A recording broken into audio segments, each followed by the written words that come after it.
Баршаңызға сәлем. Бүгін біз баклажаннан салат жасаймыз.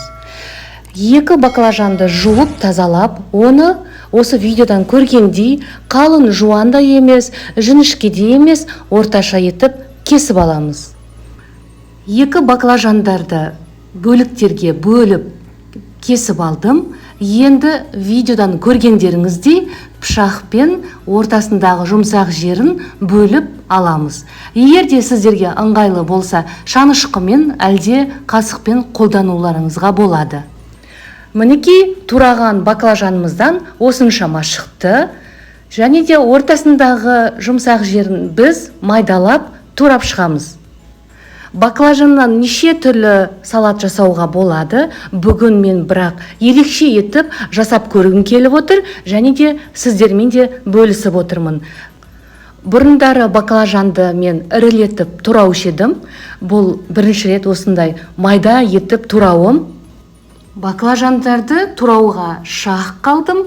Екі баклажаннан менен осыншама шықты. Енді таза ыдысымызға саламыз. Содан кейін сәбізді жуып, тазалап, оны да тураймын. Және де осы баклажан сияқты майдалап турап шығасыздар. Баклажанды турағаннан көрі маған сәбізді майдалап тураған өте ыңғайлы болды. Осы екі баклажанға бізге бір дана сәбіз жеткілікті.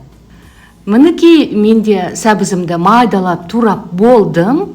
Енді осы туралған сәбізді жаңағы баклажанның үстіне бірге қосамыз.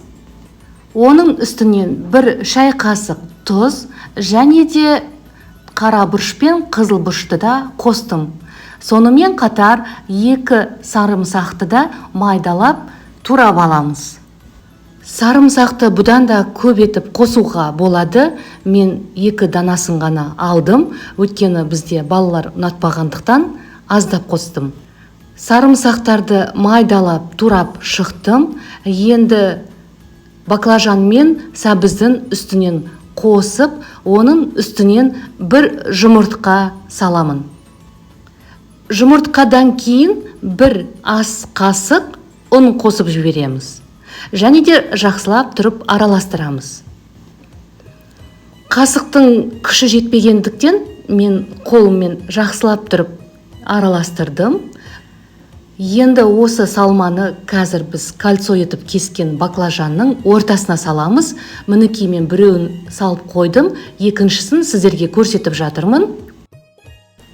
Қасықтап салып, қолдың көмегімен осылай жасайсыздар. Мінекей тағы да үшіншісін көрсетіп жіберейін. Қасықтап салып, қолымыздың көмегімізбен екі жақтап жасап аламыз.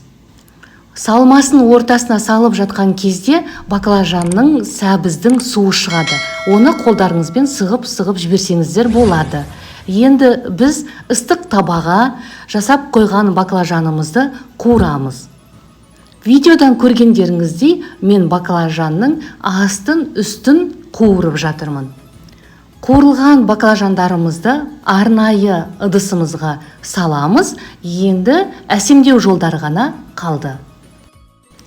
Қуырылған баклажандарым мені жақыннан көрсеткенде осындай болып шығады. Дәмі ерекше.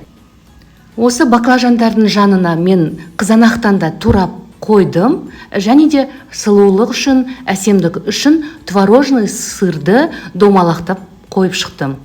Менің жасаған салатым осындай болып шықты. Түрі сұлу, әдемі. Жасап көріңіздер, маған лайк басып, тіркелуді ұмытпаңыздар.